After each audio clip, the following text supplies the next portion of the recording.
일부 예배 하나님의 말씀은 출애굽기 10장 21절에서 29절까지 말씀입니다. 출애굽기 10장 21절에서 29절까지의 말씀, 저와 한 절씩 교독하도록 하겠습니다. 여호와께서 모세에게 이르시되 하늘을 향하여 내 손을 내밀어 애굽 땅 위에 흑암이 있게 하라. 곧 더듬을 만한 흑암이니라.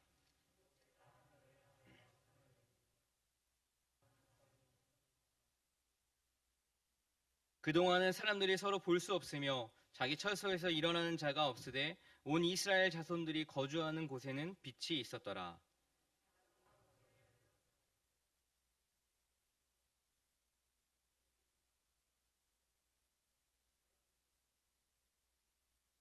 모세가 이르되 왕이라도 우리 하나님 여호와께 드릴 제사와 번제물을 우리에게 주어야겠고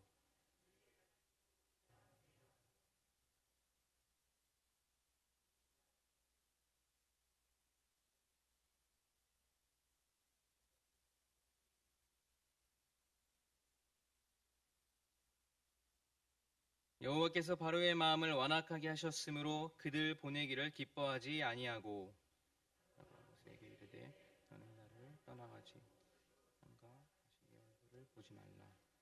내가 네 얼굴을 본 날에는 다시 읽겠습니다. 모세가 이르되 당신이 말씀하신 대로 내가 다시는 당신의 얼굴을 보지 아니하리이다. 아멘. 핀란드나 노르웨이라는 그런 나라에 가게 되면 아주 극악의 도시들이 있다고 합니다. 다시 말해서 그 지역은 좀처럼 해가 잘 뜨지 않는 곳이 있다고 해요. 짧게는 30일, 또 길게는 무려 110일 만에 해가 떴다라는 곳도 있습니다. 사실 해가 안 뜬 건 아니죠. 구름에 가려서 안 보이거나 또 날씨가 좋지 않은 것뿐입니다. 사계절이 뚜렷한 한국이나 일본에 살고 있는 저희들은 한 달 동안 해가 안 보여 이런 것들을 사실 상상하기는 좀 어렵습니다. 근데 정말로 해가 안 보이는 곳에서 살고 있는 분들이 계시다는 거예요.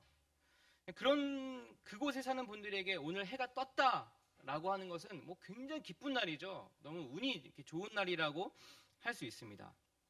지난주는 태풍으로 인해서 비가 굉장히 많이 오고 또 날씨도 계속 우중충한 날들이 있었습니다.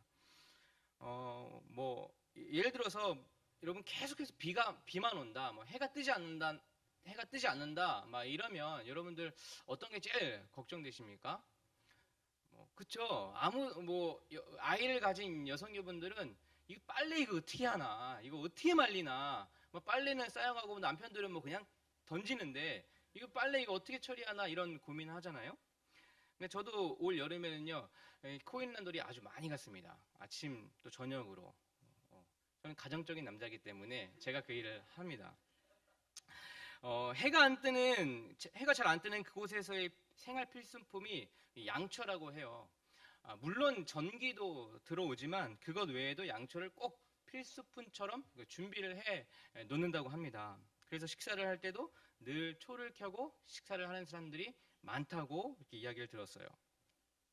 어둠은 우리의 생활을 굉장히 불편하게 합니다. 조금만 어두워도 여러분 굉장히 불편함을 좀 느끼지 않으십니까? 저도 개인적으로 저녁이 되고 좀 어둑어둑해지면 되게 불편함을 많이 느끼는데 왜 그러냐면 제가 약간 야맹증이 있어요. 그러니까 밤에 이렇게 어둑어둑해져서 이렇게 나가면 물론 이게 사람이 형체는 있는데 그분이 어떤 분인지를 잘 모르는 거예요. 그러다 보니까는 제가 이렇게 교회 근처를 지나가게 되면은 그냥 사람이구나는 아는데 이게 어떤 분인지 모르니까 그냥 모르고 지나칠 때가 있는 거죠. 그러다 보니까는 좀 걱정이 되는 게 우리 교인이면 좀 이렇게 기분 나쁠 수 있겠다. 좀 인사라도 해야 되는데 이렇게 모른 척 지나가는 것 같아서 저 사람 차가운 사람 아닌가, 좀 이렇게 상처받을 수 있겠다 이런 생각이 들었어요.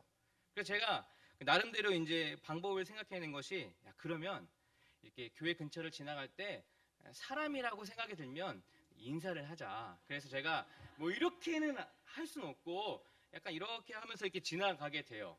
가까이에 와서 우리 교인이면 이제 얘기도 하고 그런데 대부분 교인이 아니더라고요. 그러면 되게 창피하잖아요. 그래서 제가 이렇게 하고 교인이 아니면 목을 이렇게 한번 돌리고 막 이렇게 기지개를 펴고 마치 아닌 것처럼 그래서 그런 방법을 이렇게 제가 취했습니다. 혹시 저녁에 저 만나서 제가 인사 안 하면 눈이 이상하구나라고 생각해 주시면 될 것 같아요. 어쨌든 어두우면 되게 불편합니다. 그래서 저는 제 사무실이 우리 사무실이 밝은데 그럼 저는 더 밝게 하려고 스탠드 하나 조그만 걸 갖다 놨어요. 그러니까 되게 어두운 게 불편하다고 그런 생각이 듭니다. 우리 삶 가운데 어쨌든 작은 빛이라도 있어야지 우리의 삶이 그래도 좀 사는 것처럼 느껴지는 것이죠. 오늘 출애굽에 나오는 말씀이 바로 10가지 재앙이고 오늘 말씀이 바로 9번째 해당하는 흑암 재앙입니다.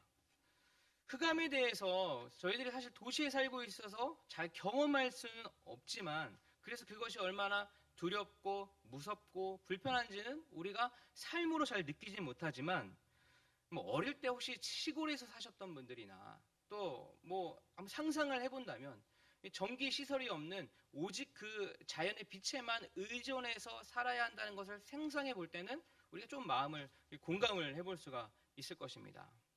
특히 그때 이집트 사람들은요 태양신을 섬기고 있었어요. 그렇기 때문에 이 흑암이 연속된다라고 하는 것은 굉장한 불안함을 느낄 수 있는 그런 시간이었던 것이죠. 사람은 누구나 빛을 필요로 합니다. 또 어둠을 경험한 사람이라면 더욱더 이 빛의 소중함을 잘 알게 될 것입니다.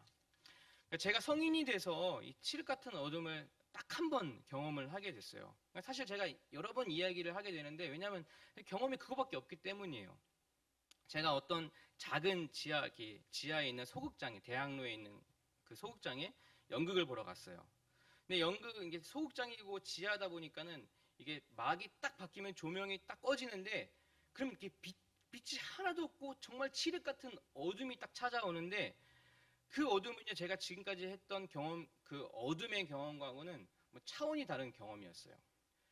그때 연극의 내용은 하나도 기억이 안 나지만 그 조명 딱 꺼졌을 때의 그 어둠은 지금도 저는 생생하게 기억을 합니다. 아무것도 보이지 않았어요. 바로 옆에 계셨던 분, 제가 거기 형제랑 갔겠습니까? 아니면 제가 지금의 아내랑 가지 않았죠. 옆에 계셨던 분도 보이지 않을 그런 어둠이 쫙 찾아온 거예요. 몇 초 안 되는 그런 되게 짧은 어둠이었지만 이 불안한 그 느낌을 지금도 잊을 수가 없습니다. 그래서 오늘 말씀을 묵상하는데 좀 공감이 됐어요. 여러분 21절 말씀을 같이 한번 읽어볼까요? 21절 말씀 시작. 주님께서 모세에게 말씀하셨다. 너는 하늘로 팔을 내밀어라. 그러면 손으로 더듬어야 다닐 만큼 짙은 어둠이 이집트 땅을 덮을 것이다. 자, 아무것도 안 보이는 흑암이 내릴 것이다 라는 말씀입니다. 안 보이기 때문에 불편한 것도 많지만 그보다 더한 것은 엄청난 불안감이 찾아왔다는 것이죠.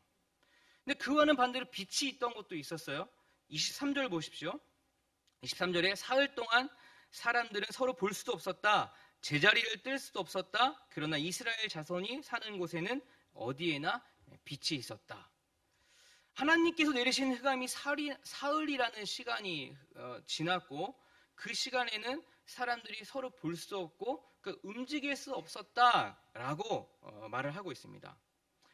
제가 그 대학로 소극장에서 아주 잠깐 동안 경험했던 그와 같은 어둠이었다면 정말 아무것도 안 보이는 그런 어둠이었다면 그 어둠이 3일 동안 지속됐다면 저는 정말 아무것도 할 수가 없었을 거예요. 아마 불안해서 이걸 어떻게 할 수가 없었을 거라는 그런 생각을 해보게 됩니다. 아마도 한 발자국도 못 움직일 정도로 사람들은 극도의 불안함을 느꼈겠죠. 근데 제가 그 소극장에서 그 칠흑 같은 어둠을 경험하면서 또 한 가지를 경험하게 되는데 그것은 바로 빛이었어요. 그게 무슨 일 때문에 그 빛이 비쳤는지 모르겠지만 바람이 이렇게 불어서 문이 살짝 열렸거나 아니면 창문이 열렸거나 그건 잘 모르겠지만 그 어느 순간에 그 어둠의 아주 정적을 깨고 빛이 살짝 들어올 때가 있었습니다. 근데 그게 더 놀랐던 것은 그 빛이 들어오니까 주위에 있는 사람이 눈에 보이잖아요. 근데 그 빛이 들어오는 순간 사람들이 고개를 착 돌리는 거를 제가 본 거예요. 근데 제가 거기서 완전히 은혜를 받아버렸어요. 이 빛이란 하나님이 주신 너무나 소중한 거구나. 세상이 어두운 가운데 있지만 이 사람들이 빛을 소망하는구나. 이 빛을 바라보는구나. 이런 그 은혜를 받게 된 거예요. 제가 그 은혜 때문에 그 자매하고 헤어졌죠. 그래서 지금의 아내를 만나게 됐습니다. 빛 대신 주님을 찬양할 수밖에 없었어요. 23절 후반부를 다시 한번 보십시오.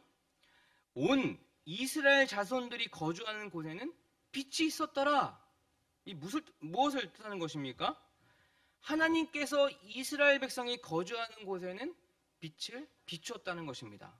이것은 하나님께서 약속하시는 거예요. 내가 너와 함께 하겠다.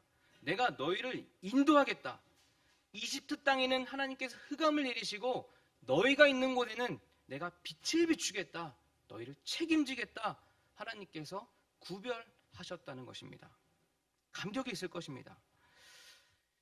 빛의 소중함과 빛의 힘은 그 어둠을 경험한 사람들이 더 잘 알 것입니다. 빛 가운데 살았던 사람들은 그 빛의 소중함을 잘 모를 수도 있어요. 그러나 어두운 가운데 살았던 사람들은 빛의 소중함을 더 잘 알죠. 생각해보면 저희들도 그 빛의 소중함을 잘 알 것입니다. 왜냐하면 우리는 주님 알기 전에 어둠이 있었기 때문입니다. 주님께서 빛으로 우리를 찾아오셨기 때문에 우리는 그 빛의 소중함을 더 깊게 누릴 수 있게 되는 것이죠. 사실 바로의 흑암 재앙처럼 물리적인 어떤 그 어둠을 우리가 지금을 살고 있는 저희로서는 참 경험하기가 힘듭니다. 그러나 우리는 오늘 말씀인 이 흑암 재앙을요, 어떤 물리적인 흑암뿐만 아니라 이 영적인 흑암으로 해석해 볼 필요가 있습니다. 에베소서 5장 8절 말씀에 이렇게 말씀을 해요. 여러분이 전에는 어둠이었으나 지금은 주님 안에서 빛입니다. 빛의 자녀답게 사십시오. 여러분이 전에는 어둠이었다라고 이야기를 해요. 여기에 어둠이었다라는 것은 어떤 물리적인 어둠을 말하는 것이 아니라 영적인 어두운 상태에 있었다라는 것을 말하는 것이죠. 우리는 신앙생활하면서 가끔 좀 영적으로 어두워, 저 사람 좀 영적으로 어두운 것 같아, 이런 말들을 하거나 좀 들어본 경험이 아마 있을 것입니다. 그런데 그 영적인 어둠이 진짜 뭘까? 두 가지를 오늘 생각해 볼 수가 있는데, 첫 번째는 하나님과의 만남, 그러니까 하나님 만나기 전에 그 상태를 어두운 상태, 영적 어둠이라고 이렇게 말할 수 있을 것입니다. 여러분, 하나님과의 만남이 있기 전에 삶은 어땠습니까? 세상의 기준이고 그 세상에 내가 주체가 되고 그것 때문에 노력하고 정성을 들이게 되죠. 그렇지만 노력하고 정성을 들여도 뭔가 풀리지 않는 그런 공허함, 또 고독감을 우리가 늘 안고 살았어야 했습니다. 마치 바로와 같이 여전히 자신의 판단만을 고집해서 자기 힘으로 무언가 막 해보려는 그 마음, 자기 생각에 사로잡혀 있는 그 모습, 그는 벌써 8번째 그 재앙을 경험을 했습니다. 근데 그럼에도 불구하고 여전히 그들을, 이스라엘 백성을 자신의 어떤 기준에 맞춰서 자신의 명령대로 따르게만 하려고 하고 있어요. 영적인 어둠 속에 있기에 그 무서운 재앙이 있었음에도 불구하고 그는 정말 하나님의 존재를 제대로 인식하고 있지 못했습니다. 하나님의 존재를 제대로 인식하고 있지 못했기 때문에 그는 어처구니 없는 그런 무책임한 행동을 계속해서 하고 있는 것을 보게 돼요. 여러분, 10가지 재앙이 내려진 근본적인 이유는 그 바로 왕 때문에 그렇습니다. 이집트 사람들이 잘못해서 그거 아닙니다.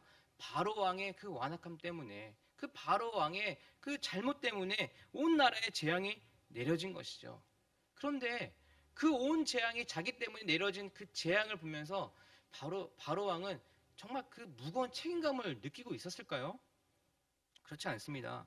첫 번째, 나일강이 피로 바뀌어졌을 때 사람들이 마실 물이 없어서 고통스러워할 때, 그 목마름의 고통을 느끼고 있을 때 아마도 그는 왕이기 때문에 어떻게든 물을 구해서 마셨을 것입니다.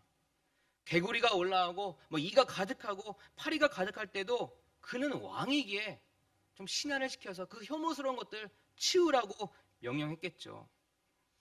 재앙이 내릴 때는 그도 아마 죽을 것 같은 그런 고통을 느꼈을 것입니다. 그렇지만 어쨌든 왕이기 때문에 신하를 시켜서 뭔가 처리를 했겠죠. 그래서 또다시 마음이 완악해지고 이스라엘 백성을 보내지 않고 붙들고 있었던 것입니다. 바로 왕 그에게 있어서 백성을 사랑하는 마음, 백성을 위한 마음, 남을 생각하는 마음은 너무나 부족했을 것입니다. 그런 맥락으로 우리의 삶을 좀 한번 들여다보십시오. 우리도 하나님 알기 전에 그 영적 어둠 그 상태에 있었을 때 여러분 우리들에게도 바로 왕 같은 그런 완악함이 있었을 것이고 이기심이 있었을 것이고 그리고 무책임한 것들도 있었을 것입니다. 매일 뉴스를 딱 키면은요, 뭐 어떻습니까? 너무 정말 보기 힘든, 듣기 힘든 그런 뉴스들이 매일매일 지속되잖아요. 그래서 야 이건 나한테 도움이 되지 않는다 끌 때도 있었어요. 그렇지만 어떻습니까? 거기에 나하고는 상관없는 이야기입니까? 정말 나하고는 관계없는 이야기입니까? 코로나 시대에 우리 가족은 코로나에 걸리지 않고 건강해. 또 내가 하는 일이 좀 잘 되고 있어. 나는 건재하니, 우리 가족은 건재하니, 우리 회사는 건재하니 문제없다. 그냥 감사하다. 여러분 정말 그렇습니까? 주님을 만나기 전 내 자신, 주님을 모르기 때문에 세상을 살아가는 방식은 당연히 세상이 원하는 그 기준에 우리의 삶을 맞춰 살아야 되겠죠. 근데 그 기준이 자꾸 변해요. 그러다 보니까 혼란스럽고 당황스럽고 만족할 수 없고 허무한 삶을 살았습니다. 이것이 바로 주님을 모를 때 첫 번째 겪는 영적 어둠이라고 할 수 있어요.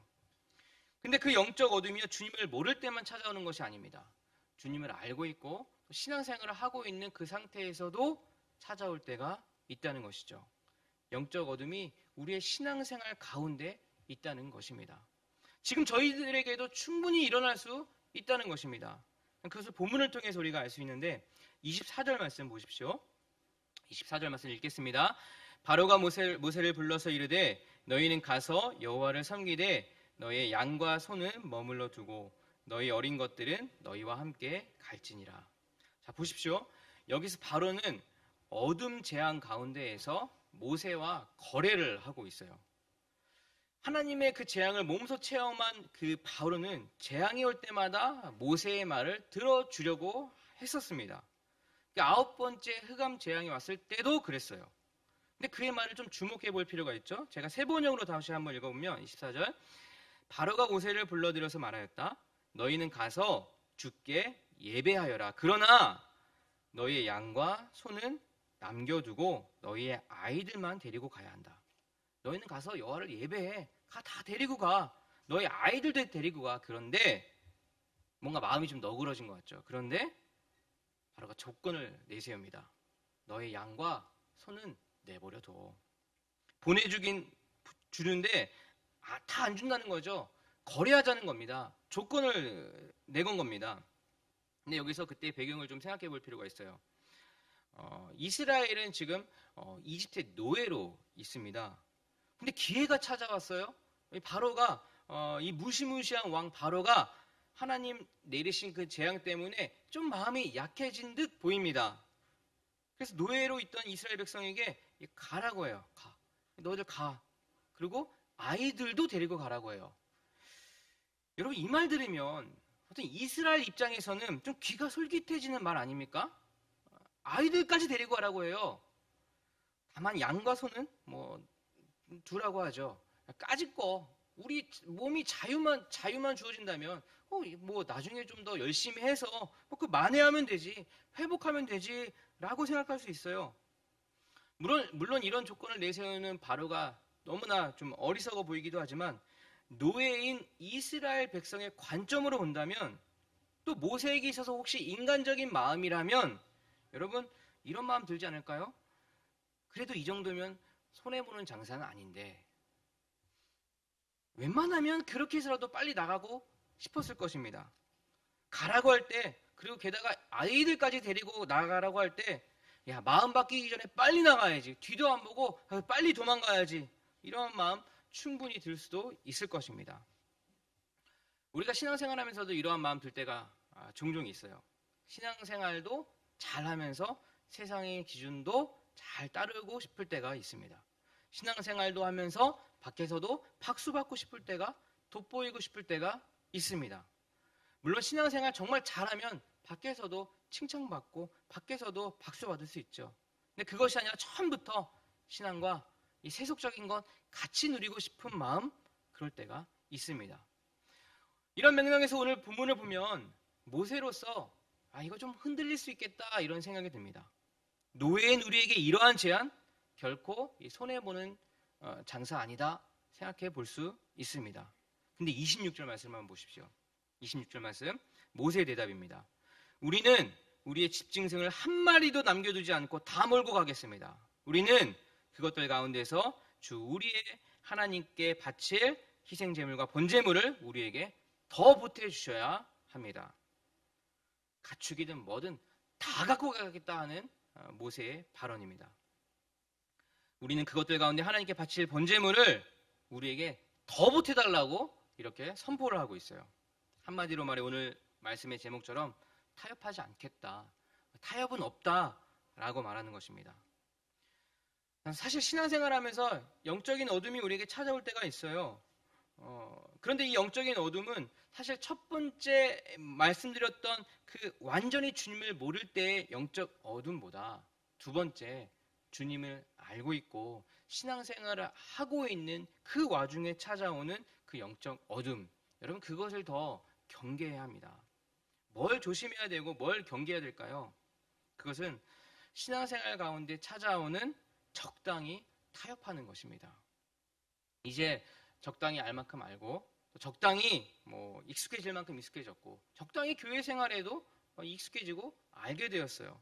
적당히 세상의 기준과 타협하고 싶을 때가 있습니다. 적당히 조건을 내세워서 거래하자고 하죠. 타협하자고 하는 것입니다. 모세의 입장에서 자칫 잘못하면 인간적인 마음이라면 그리고 그 백성의 마음을 빼앗겼더라면 모세는 아마 이러한 바로의 제안에 이거 손해보는 장사 아니니까 그냥 넘어갈 수도 있는 상황 아니었겠습니까? 그런데 모세의 반응은 어땠습니까? 모세는 1절 흔들림이 없었어요. 타협하지 않았습니다. 26절 말씀 보십시오. 우리는 우리의 집짐승을 한 마리도 남겨두지 않고 다 몰고 가겠습니다. 우리는 그것들 가운데서 주 우리의 하나님께 바칠 희생제물과 번제물을 우리에게 더 보태 주셔야 합니다. 여러분 우리가 모세에게 무엇을 배울 수 있을까요? 그것은 신앙의 고집입니다. 고집. 아닌 것은 아니라고 말할 수 있는 신앙의 당당함입니다. 내가 이것만큼은 지키겠다. 내가 이것만큼은 목숨을 내놓겠다. 하나님을 제대로 믿기에 나타난 당당함 아니겠습니까? 여러분 우리가 살면서 타협을 할 때가 해야 될 때가 종종 있습니다. 양보할 것이 있죠. 그러나 타협하지 말아야 할 것도 있습니다. 그것을 구분하는 거예요. 그것은 하나님에 대한 말씀에 대한 순종, 하나님에 대한 신앙, 그리고 주님을 향한 우리의 믿음입니다. 이것은 결코 타협의 대상이 아니에요. 모세처럼 고집을 가지고 붙들고 가야 하는 것입니다. 그리고 여러분 결단을 해보셔야 합니다. 결단하지 않고 의지를 들이지 않고 그냥 가만히 있으면 여러분 우리에게 거래를 하자고 합니다. 야 이거 이 정도는 해도 되지 않겠니? 이것도 할 수 있고 저것도 할 수 있는데 한번 해볼 수 있지 않겠니? 우리 생각에도 의지 들이지 않고 결단하지 않으면 이거 손해보는 장사 아닌데 적당히 신앙은 지킬 수 있겠군. 이런 생각으로 금방 넘어가게 됩니다. 지금이 오히려 또 그럴 때가 아니겠습니까? 여러분 결단하고 의지를 들이려고 할 때 하나님께서 도우십니다. 하나님께서 일하시는 것을 경험하게 됩니다. 마음을 주님께 두어야 됩니다. 우리의 중심을 붙들고 있어야 합니다. 여러분 이번 주도 여러분들 각자의 처소에 가서 일을 할 것입니다. 또 여러 사람을 만나게 될 것입니다. 물론 타협하고 협조하고 양보해야 할 것도 있습니다. 그리스도인으로서 그렇게 마땅히 해야죠. 그렇지만 타협하지 말아야 할 것도 있음을 기억하십시오. 흔들리지 말아야 할 것이 있음을 기억하십시오. 하나님의 명령 그리고 하나님을 향한 내 믿음, 그 신앙을 타협하지 마십시오. 목숨을 내놓으십시오. 여러분, 하나님께서 도우시는 것을 경험하게 될 것입니다. 하나님 보이지 않아요. 하나님이 일하시는 거 보이지 않지만 여러분, 중심을 하나님께 더 보십시오. 하나님께서 일하시는 것을 눈으로 경험하게 될 줄 믿습니다. 기도하겠습니다. 하나님 아버지, 우리는 그리스도인으로서 물론 타협해야 할 것도 있고 양보해야 할 것도 있고 또 협상해야 할 것도 있습니다. 하지만 타협하지 말아야 할 것도 있습니다. 우리의 신앙과 주님을 향한 믿음과 주님의 말씀에 대한 순종, 하나님 그것을 우리가 타협하지 않도록 도와주시옵소서. 적당히 알고 적당히 익숙해져서 거기에 마음을 빼앗기지 않도록 주님 우리의 마음을 붙들어 주시옵소서. 감사드리며 예수님의 이름으로 기도합니다. 아멘.